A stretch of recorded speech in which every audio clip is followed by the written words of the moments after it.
Okey, biasanya budak-budak yang baru start kerja kan, sebab dia tak ada ilmu lagi. Macam Farah dulu. Start je kereta, terus nak beli kereta luar negara. Tak nak pandang ni, kereta dalam negara ni. Sebab nak poyo. Nak poyo macam nampak macam, hebat aku. Kereta luar negara weh. Aku mampu sebab gaji aku besar. Tapi kita terlupa, kita tak ada simpanan langsung. Macam mana nak beli rumah? Nak beli rumah ni deposit 10% daripada harga rumah.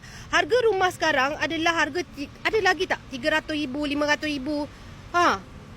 Tak ada kan? Macam mana ni? Nak beli rumah mahal. So, katakanlah nak beli rumah 100,000. Ada ke? Flat ke?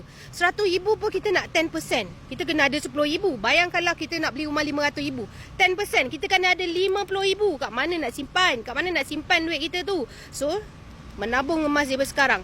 Untuk budak-budak Gen Z, korang baru je start kerja. Korang nak beli kereta dulu. Kat mana nak simpan deposit beli kereta? Kat emas lah jawapannya. Kat mana? Okay, korang nak kahwin nanti. Nak kahwin, nak beli rumah untuk anak bini semua. Kena ada rumah. So 10% tu. 10% simpan dekat emas. Okay? Nampak tak power kan emas tu?